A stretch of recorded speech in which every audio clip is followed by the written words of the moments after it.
Glorificado e exaltado seja para sempre o nome de Jesus Cristo. Amém? Amém, irmãos? Será que o almoço do Dia das Mães não foi suficiente, não?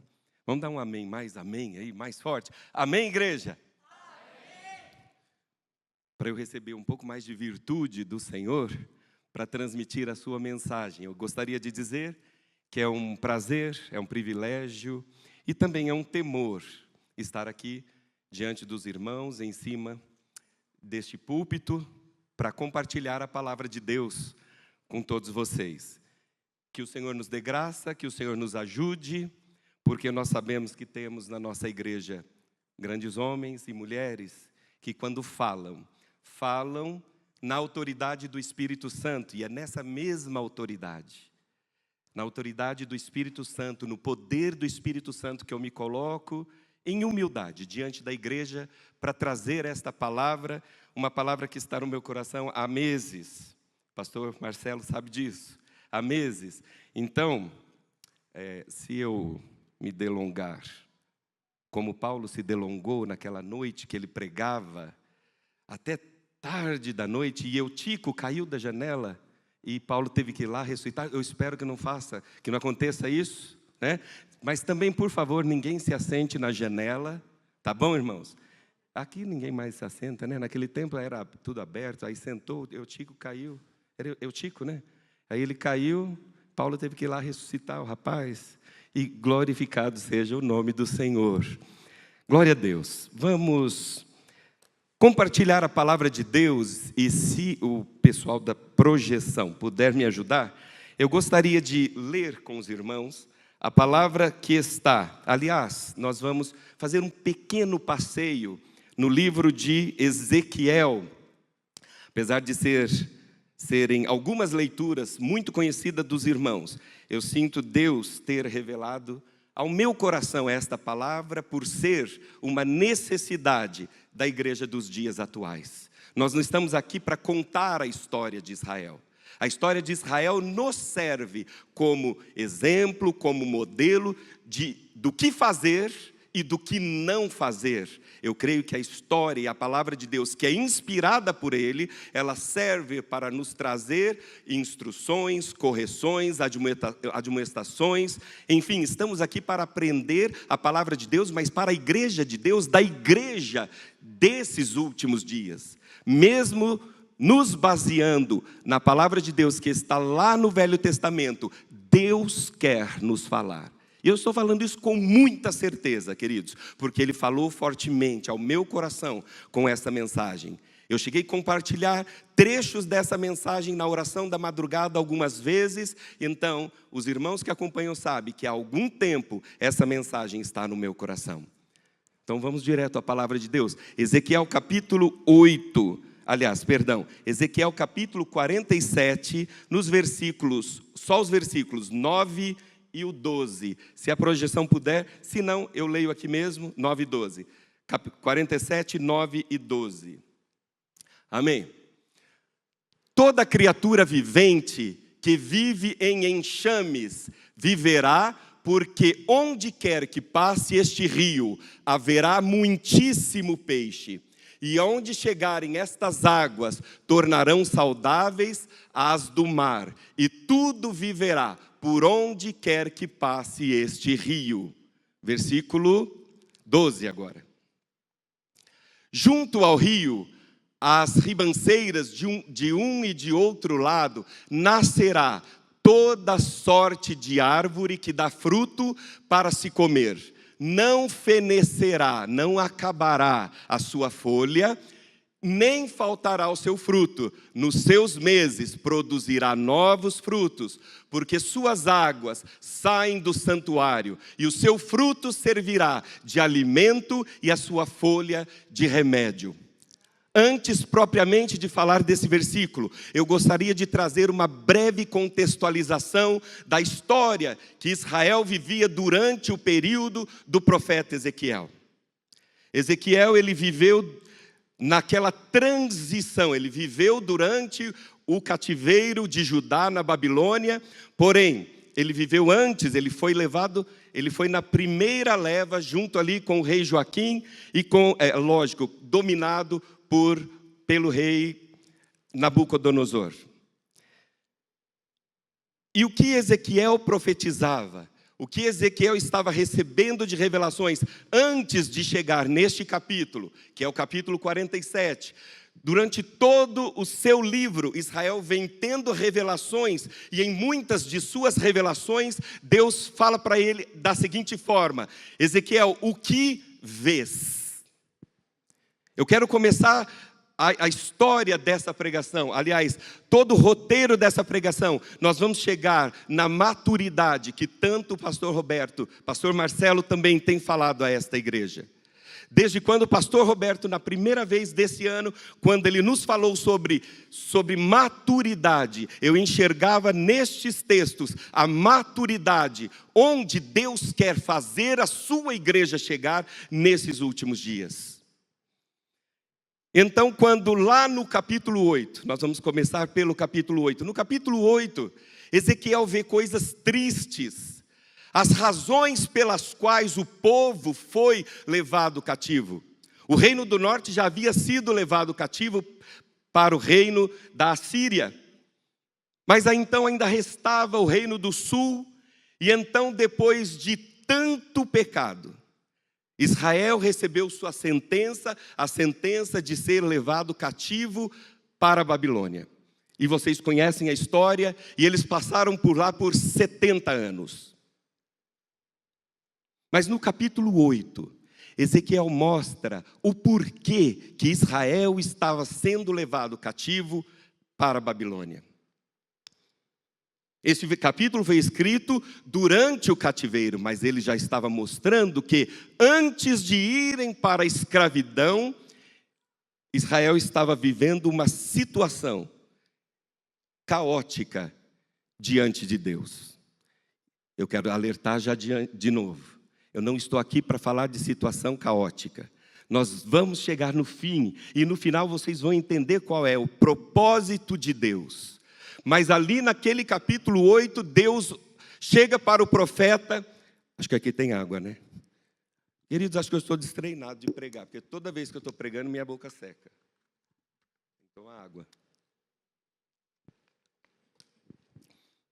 Ali no capítulo 8, Deus chega para Ezequiel e pergunta assim: o que você está vendo? O que você vê, Ezequiel? E então ele olha, ele diz para o Senhor: eu estou vendo um furo na parede. Isso está registrado lá em Ezequiel capítulo 8, todo o capítulo 8, aliás, conta essa história. E então Deus olha para ele e fala: o que você está vendo? Ele fala: Senhor, eu estou vendo um furo na parede. Então vai até lá e cave esse furo. E quando ele faz isso, quando ele começa a escavar o furo, aquele furo se torna uma porta. E quando Deus fala: entre por essa porta, ele entra pela porta e ele percebe que ele está dentro do santuário de Deus. Depois vocês vão fazer conexões desse tempo que Israel estava vivendo com o tempo que nós, igreja, desses últimos dias, e eu louvo a Deus porque aqui eu vejo um grupo daquele que eu chamaria remanescentes da fé genuína, da fé pura em Jesus Cristo. Mas aqui o profeta estava, quando ele olha para dentro do templo, ele percebe que ele está dentro do templo de Deus.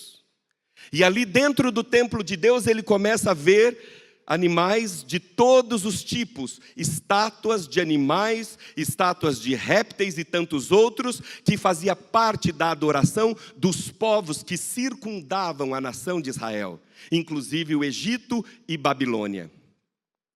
Na palavra nós vemos algumas fases, aliás, algumas revelações que Deus deu a Ezequiel ali dentro daquele templo. Preste atenção que nós não estamos falando dos templos dos povos pagãos, dos povos inimigos de Deus, estamos falando do templo de Deus. E então ele começa a ver algumas coisas, e o que ele vê?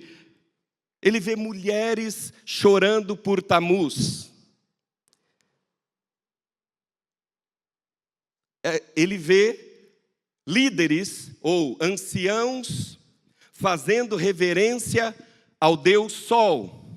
E pior do que isso, ele vê sacerdotes que com seus incensários prestavam um culto a um Deus estranho. Agora, sobre isso eu quero trazer para os dias odiernos, dias nos quais a igreja de Jesus Cristo vive. E não é uma mensagem condenativa, é uma mensagem de vida, porque Deus vai trazer vida àquilo que estava morto. Tanto se prega de avivamento. Eu vim de uma igreja pentecostal, e quando eu vim para Batista Ágape, eu vim porque eu sabia que Deus estava me trazendo. Eu sabia que Deus tinha algo, aliás, Deus havia me falado, que este era o meu lugar. Eu estou aqui há 30 e alguma coisa.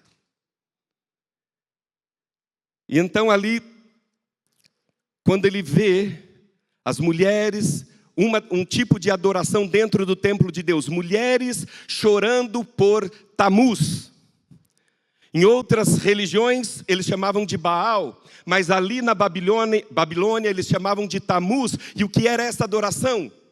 Mulheres chorando por Tamuz significava que elas estavam crendo em Tamuz. E eu estou falando que não eram mulheres babilônicas, eram mulheres judias, prestando a sua adoração a um Deus, trocando o Deus verdadeiro, o Deus que eles deveriam conhecer, o Deus que os tirou do Egito, o Deus que mostrou a sua supremacia aos deuses estranhos, aos deuses egípcios. E quando você vê as 10 pragas do Egito, você vê Deus nitidamente mostrando a sua supremacia diante dos deuses egípcios. Todas as pragas representavam uma vitória do Deus verdadeiro sobre aqueles falsos deuses. Aliás, nem falsos eles não eram, porque não existiam. E as mulheres trocando adoração, crendo que aquele Tamuz era o Deus que haveria de dar prosperidade para as suas plantações. Outra adoração que ele viu, eu já mencionei. Os homens, os anciãos, aqueles que deveriam ser sacerdotes do seu lar, aqueles que deveriam perpetuar a palavra de Deus dos filhos para com seus filhos, de geração em geração. Estes homens fazendo reverência ao Deus Sol. De onde eles aprenderam essa adoração? Quem ensinava esse tipo de adoração? Parece que estavam voltando às suas origens do pecado. Porque foi de lá mesmo, do Egito, que eles saíram. E o sol era o maior Deus que os egípcios acreditavam, chamado de Ra. E quando eles adoravam aquele Deus, eles diziam que é o Deus supremo dos egípcios. Mas eu quero dizer para vocês, o Deus supremo foi aquele que trouxe escuridão no Egito, e o Deus que eles acreditavam não puderam trazer luz para eles. Só que agora Israel, séculos depois, volta a adoração a esses deuses. E os sacerdotes, com seus incensários, sacerdote, líder religioso, é aquele que deveria ensinar a verdade para Israel. Esses sacerdotes eram os maiores perseguidores dos profetas. Eram eles que mais perseguiam os grandes homens de Deus que abriam suas bocas para pregar a verdade de Deus. Esses sacerdotes, em Oséias, ele chega até a mencionar que eles se mancomunavam com bandidos, com assaltantes para compartilhar dos despojos. Presta atenção, sacerdote, líder, você está me olhando e talvez você, se você não conhece tão bem, não sei se você está conseguindo acompanhar, mas eu não vejo tanta diferença. Eu acho que eu posso falar isso aqui, mas eu não vejo tanta diferença daquilo que nós estamos vivendo ou vendo nos dias de hoje. Eu acompanho algumas coisinhas e eu tenho visto uma liderança espiritual, uma liderança religiosa no Brasil e no mundo, ensinando mensagens contrárias à verdade da palavra de Deus. Lideranças que estão como estes sacerdotes, como estes homens, na verdade falam de Deus, mas os seus incensários estão prestando culto a outros deuses, talvez até a Mamon. Porque vocês, eu não vou mencionar nome de ninguém aqui, mas vocês sabem que muitos líderes por aí estão mais preocupados com suas riquezas do que verdadeiramente em cumprir o seu chamado. Como hoje pela manhã nós ouvimos falar de Timóteo, um jovem que pregou e pregou a verdade, que aprendeu a palavra de Deus desde sua meninice. Nós temos visto líderes preocupados com o dinheiro, querendo ser rico, querendo ser grande, querendo que o seu ministério seja maior do que outro ministério. É o que a gente está vendo aí. Outros ainda ensinam a mesma mensagem para o seu povo. E as suas igrejas lotam. Sabe por quê? Porque o povo também está querendo ouvir esta mensagem. O povo não está querendo, muitos, aliás, não estão querendo uma mensagem de mudança de vida, uma mensagem de fidelidade a Deus. As pessoas que estão acompanhando esses líderes é porque querem ter o seu eu preenchido, eles querem ter, na verdade, as coisas desse mundo. Eles não estão de olho no alto, eles estão de olhos nas coisas deste mundo. Porque quando um homem assume um púlpito e prega, venha para tal igreja que Deus vai te abençoar, Deus vai te dar prosperidade, você vai ser rico. Este homem está falando que as pessoas querem ouvir, mas não a verdadeira mensagem da palavra de Deus. E Jesus Cristo deu pouca importância para o dinheiro. Mas as pessoas querem ouvir essa mensagem. Aí tem outros líderes, eu estava até um pouco mais tranquilo alguns dias atrás. No dia da minha, esqueci o nome, da sabatina que faz, do concílio. No dia do concílio, eu conheci uma palavra por meio de um pastor da nossa igreja, e depois eu fui estudar sobre aquilo. E a primeira vez que eu estudei, eu fiquei tranquilo, porque aquela heresia não tinha chegado no Brasil ainda, eu achava que não tinha chegado. Mas essa daí é outra mensagem que o povo gosta de ouvir. Quero te perguntar, o que você gosta de ouvir? Que tipo de pregação você e nós gostamos de ouvir? Aquela pregação cuja doutrina chamada de hipergraça diz o seguinte, olha para mim uma coisa, pode pecar à vontade. Faça o que você quiser, não tem problema. No final, Deus vai perdoar você de tudo. Pode pecar à vontade. Você imagina se eu lá no colégio começo a ensinar uma mensagem assim para os nossos jovens lá. Vocês entendem o poder negativo e o poder destrutivo dessa pregação, dessa mensagem? Eu quero dizer para vocês, mais de 10 pastores no Brasil já ensinam essa mensagem. Já estão ensinando que você pode pecar à vontade, porque no final Deus vai te perdoar de todas as coisas. E as suas igrejas lotam. Sabe por quê? Porque é isso que está no coração do povo. O povo quer ter dinheiro, quer ser rico, quer pecar à vontade e depois ainda quer ir para o céu. É isso que as pessoas estão querendo.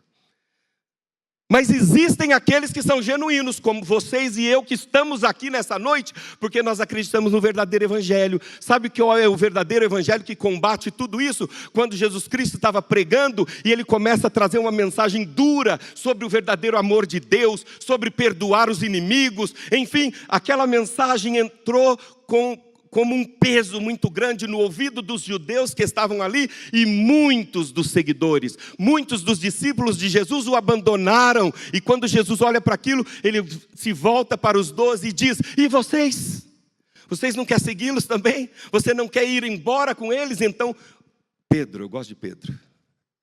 Pedro se levanta e diz, para onde iremos, Senhor? Só Tu tens as palavras de vida eterna. Os 12 permaneceram. Eu quero dizer, nós estamos entre esses 12, amém, irmãos? Nós estamos entre os 12. Quando Jesus fala, não pode servir a Deus e a Mamon, esse aqui é o povo que ouve essa mensagem. Eu quero servir a Deus. Eu quero renunciar a Mamon. Eu quero amar o meu Deus. Eu quero amar os inimigos. Eu quero levar o verdadeiro evangelho. Glória a Deus, porque a nossa igreja não te ensina que aqui você vai ficar rico. A nossa igreja não te ensina que você pode pecar à vontade, viver no pecado, e você é um salvo em Jesus. Evangelho de Jesus. Evangelho de Jesus é isso. Vida em santidade. E é amor à sua palavra. Fidelidade, santidade. Essa é a palavra de Deus. Isso é palavra de Deus. Vocês talvez não façam ideia do que acontecia em Israel nesse tempo. Culto nos bosques, não vou nem mencionar o que eles cometiam ali. As suas orgias em louvor aos seus deuses. E isso era Israel imitando o mundo. Sobre imitar o mundo, um bom ensejo para falar disso. Quantas igrejas estão imitando o mundo nas suas práticas, nas suas liturgias e no seu estilo? Nós estamos aqui para falar um evangelho verdadeiro, evangelho genuíno.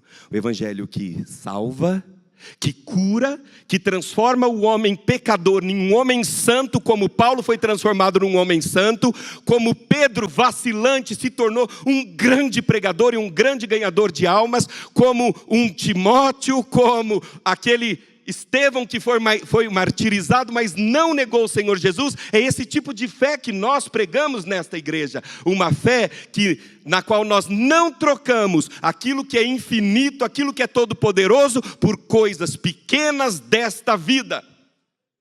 Nós pregamos santidade, sem a qual ninguém verá o Senhor. Falei alguma coisa errada, queridos?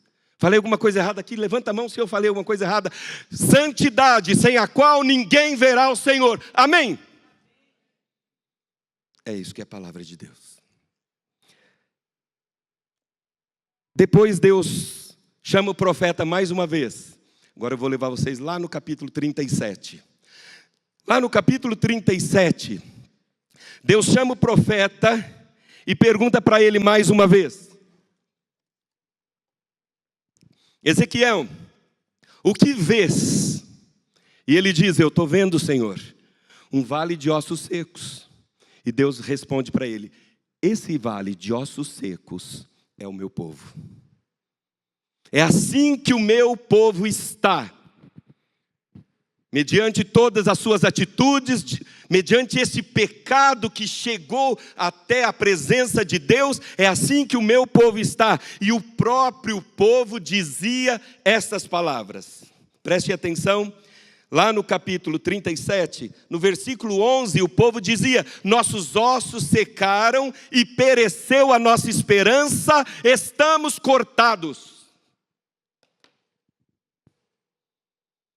O povo estava cortado diante de Deus. Eles não tinham mais a esperança. Que esperança? A esperança que Deus deu para ele através das suas promessas. Promessas entregues ao povo por Moisés, depois pelos profetas e todos os homens de Deus que vinham trazendo a revelação de Deus, que haveria de se cumprir lá com Jesus. Mas o início dessa promessa, quem detinha era Israel, mas eles tinham perdido a esperança desta promessa. Eles se sentiam cortados da presença de Deus. E eu quero dizer o seguinte, Deus teve uma palavra maravilhosa. Olha como eu disse que essa palavra não é de condenação. Quando Deus olha para o povo que disse essa palavra, queridos, Deus é bom. Deus é maravilhoso. O povo no versículo 11 acaba de trazer essa mensagem dizendo, nós estamos cortados, ou seja, nós não acreditamos mais no nosso Deus, porque as suas atitudes falavam isso. Quando você troca o que é eterno por algo temporal, você não está crendo no Deus Todo-Poderoso, no Deus verdadeiro. Então Deus, com todo o seu amor, com toda a sua paciência, Ele traz a seguinte mensagem para o seu povo. Eu abrirei os seus sepulcros. Eu vos tirarei das suas covas e vos trarei para a sua terra. Eu quero falar para a igreja de Jesus Cristo do ano de 2025.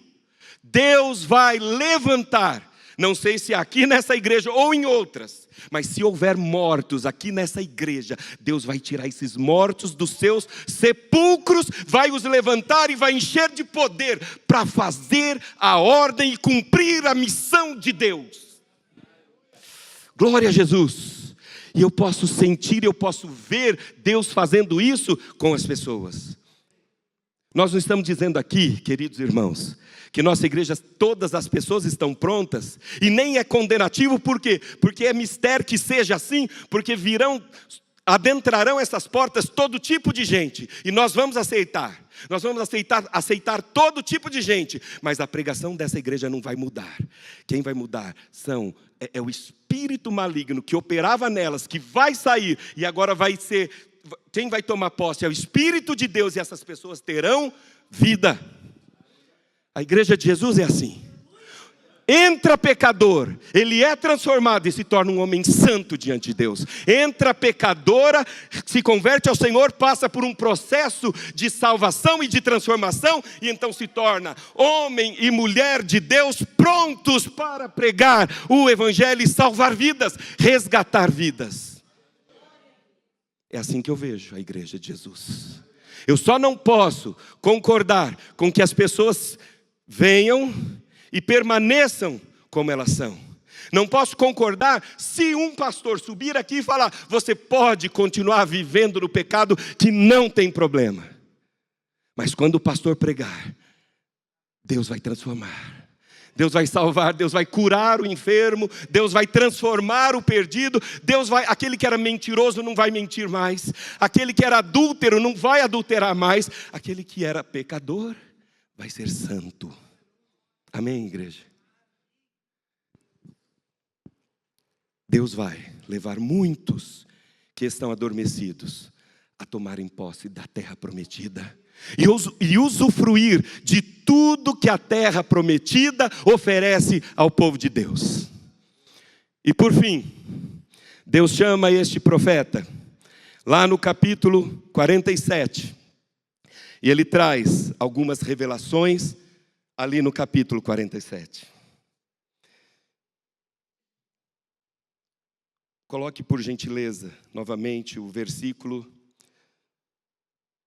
que eu falei no início, que é o 47, versículos 9 e 12, por gentileza.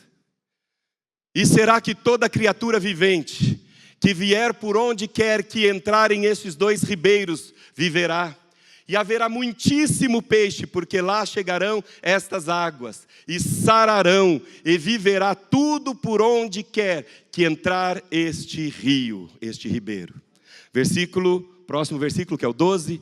E junto do ribeiro, à sua margem, de uma e de outra banda, subirá toda sorte de árvore, que dá fruto para se comer. Não cai a sua folha, nem perecerá o seu fruto. Nos seus meses produzirá novos frutos, porque suas águas saem do santuário, e o seu fruto servirá de alimento, e a sua folha de remédio. O que isso quer dizer? Quando Deus chama Ezequiel nessa outra visão, Ezequiel começa a contemplar, no início do capítulo 47, o santuário de Deus, e daquele santuário, pelas portas, saía uma corrente de água. Primeiro eu quero dizer para você, essa água é Jesus Cristo. Essa água que saiu do santuário de Deus e desceu na terra, porque esse capítulo mostra Jesus Cristo nessa mensagem. Aquelas águas saíram do santuário, e depois vocês vão ver que ela começa a percorrer as ruas e as cidades, e ela vai descendo, ela vai percorrendo, e ela atinge o mar. Jesus Cristo desceu do céu. Ele atingiu a minha vida, ele atingiu a sua vida. Alguns dias atrás eu postei de um tio meu que partiu para a eternidade. Eu considero ainda muito novo, 76 anos, mas hoje ele está melhor, porque ele está com o Senhor. E foi aquele homem, irmão do meu pai, que vários outros tios já tinham me falado. Na verdade, eu ouço a palavra de Deus desde quando eu era pequeno, mas aos 14 anos de idade, esse tio falava. Queridos irmãos, eu não sei se você se lembra desse dia, mas naquele dia o Espírito de Deus, eu ouvi as palavras que saíam da boca dele, aquela água parecia água viva. Eu tinha 14 anos de idade, e eu sentia aquelas águas como água, aquelas palavras como água viva, água de Deus, palavra de Deus que trazia uma alegria para o meu coração. E pensa você que Um jovem de 14 anos não pode ter alguma angústia, alguma tristeza. Eu sentia um vazio. Eu não. Mas todos os meus dias era pensando, nossa, o que vai ser o dia de amanhã? 14 anos. Quando eu via a palavra que saía da boca daquele meu tio, aquelas palavras produziram vida. E eu lembro que eu fui trabalhar no sábado, normalmente trabalhávamos só até a sexta, mas no sábado eu fui trabalhar e ele continuou pregando aquela palavra, e naquele dia eu senti tanta alegria, eu dizia, eu vou à igreja amanhã. Isso seria dia 11 de maio. Hoje, né? Hoje, por sinal. 11 de maio de 1987. Eu fui para a igreja, queridos. Mas eu passei o culto todinho. Mas esse pastor não vai fazer o apelo? Esse pastor não vai pregar, não vai fazer logo, porque eu sabia que tinha apelo em igreja evangélica. Eu já tinha ido algumas outras vezes. Esse pastor não vai fazer o apelo. E eu fiquei o culto todinho esperando pelo momento do apelo. E quando o pastor perguntou quem quer aceitar Jesus, eu fui o primeiro a ir lá à frente. E sentindo uma alegria que eu nunca senti antes. Isso é o que Jesus faz. Isso é o que Ele faz. Isso é evangelho. Isso é pregação da palavra de Deus. Isso é mensagem de Deus verdadeira.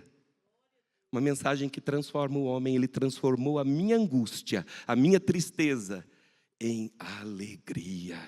Eu pude conhecer naquele dia o que era a alegria da salvação. E nesse capítulo nós vemos o profeta tendo uma revelação de um nível de intimidade com Deus. E aí é onde nós vamos chegar. Eu quero chamar esse nível de intimidade com Deus de maturidade na fé, maturidade cristã. Quando a visão começa, ele vê um ser que como que descendo do céu chegava para ele, e ele chegou com um cordel de medir, e ele mediu 1000 côvados, cerca de 450 metros, e então quando ele mede, aí vocês conhecem a história. Ele vai medindo, mede 3 vezes, e na terceira vez, o profeta se vê no meio de um mar, de um rio profundo, que ele não podia tocar os pés. Isso nos leva a uma consciência de que Deus, depois de nos vivificar, preste atenção, lá no capítulo 7 o povo estava morto, no capítulo 37, o povo estava ganhando vida, aqueles ossos secos começaram a receber vida de Deus, começaram a receber a carne, os tendões, e depois de parecer uma pessoa plena, receberam o Espírito Santo, o Espírito de Deus, o Espírito de vida. Mas ainda precisava de algo mais. Todos nós conhecemos Jesus, recebemos o Espírito Santo, mas existe algo além que Deus quer levar à sua igreja. E eu estou falando agora de nível de busca, de intensidade e de proximidade com Deus. Se nós vivermos no Espírito só com as águas nos pés, não é suficiente. Se vivermos no Espírito com águas pela cintura, não é suficiente. Por quê? Porque precisamos viver mergulhados no Espírito Santo de Deus, e isso nos fala de um nível de vida espiritual bem profundo, num nível de vida espiritual que podemos dizer maturidade cristã. E o que essa maturidade cristã nos leva, queridos? Nos faz chegar onde? Quando o profeta estava vivendo agora neste nível de intimidade com Deus, ele é trazido novamente para a margem do rio, e naquela margem havia o quê? Árvores frutíferas. Primeiro que o texto já tinha dito que onde o rio tocou ganhou vida. A água do mar era salgada, tudo estava morto. Quando o rio de Deus chegou, ganhou vida. Eu vejo que esse texto nos faz entender que os mares, as cidades, as ruas que foram alcançadas pelas águas de Deus, que é Jesus, ganhou vida. E como é que Jesus vai andar pelas ruas dessa terra? Como é que Jesus Cristo vai passar pelos mares, atingir outros continentes? Através da sua igreja. A igreja é parte desse rio. O que flui no seu interior, o que Jesus nos prometeu, o que Jesus nos disse. aquele que crê em mim, rios de água viva fluirão do seu interior. Ou seja, nós temos a água viva, a água de Deus, que é Jesus, em nós. Então nós vamos sair pelas ruas. Nós vamos sair levando essa água purificadora. Nós vamos atingir os mares onde tudo estava morto. E no nome do Senhor, nós vamos trazer a vida. Nós, pelo poder de Deus, não somos nós que operamos, nós fazemos a nossa parte. Mas o milagre da transformação, o milagre da ressurreição, Deus fará. Só que Ele quer usar a igreja. Ele quer usar o seu povo. E quando o profeta volta, árvore cheia de frutos, frutos que não acabavam, dava fruto em todas as suas estações. E depois essas árvores também tinham folhas. E a palavra de Deus diz que os frutos serviriam de alimento. E as suas folhas, remédio. Queridos irmãos, o que nós estamos vendo nesse mundo aí? As pessoas espiritualmente mortas de fome. Fome de Deus, fome desse pão vivo. Pessoas que estão sedentas, estão como num deserto, morrendo de sede. E nós temos a água viva. Por isso eu quero te convidar para ficar de pé. Acho que eu não extrapolei muito, né? Na verdade, tinha até mais tempo. Mas fica de pé, por gentileza. Essa água, esse fruto e essa folha que está em posse da igreja de Jesus Cristo. Mas, para aqueles remanescentes, para aqueles que não se desviaram, para aqueles que, quando ouviram uma mensagem dura, aceitaram essa mensagem dura. Essa mensagem de Jesus aí, que eu tenho que amar meu inimigo? Não. Moisés diz que eu tenho que odiar o meu inimigo. A lei me diz que é olho por olho, dente por dente. E Jesus vem trazendo uma mensagem diferente. Uma mensagem de amor, de perdão. Ah, ele pecou contra você? Perdoe. Bateu no seu rosto? Do outro lado. Essa mensagem é dura. Por isso que muitos saíram. Mas os 12 ficaram. Eu dou glórias a Deus porque eu faço parte dos 12. Você faz parte dos 12? Eu já vi vários pararem nessa caminhada.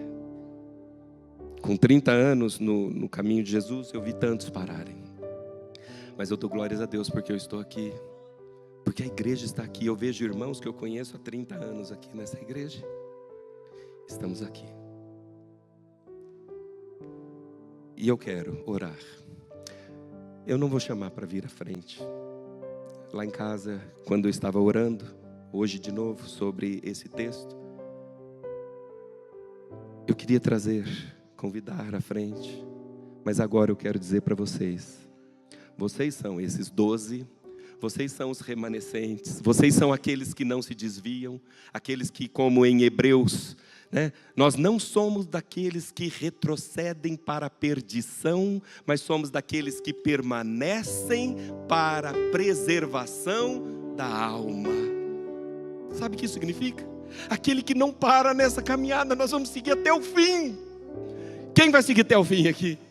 Queridos, eu preciso seguir até o fim. Eu não consigo me imaginar hoje parando a caminhada de Jesus e retroceder e voltar ao que era antes, porque eu sei o que era antes.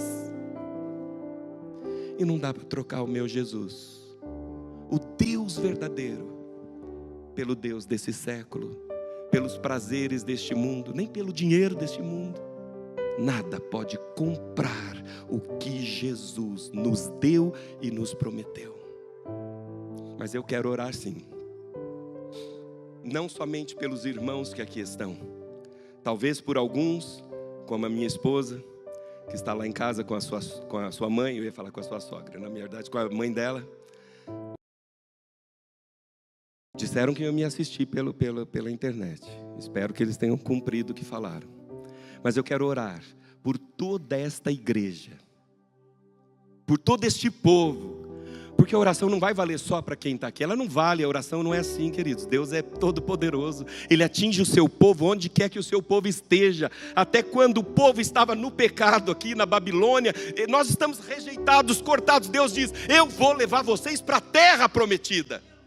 Então, se tem gente que está cortada, a palavra de Deus é: Deus vai te trazer de volta para o lugar a qual você pertence. E o lugar que você pertence é a sua igreja. O lugar que você pertence é Canaã celestial.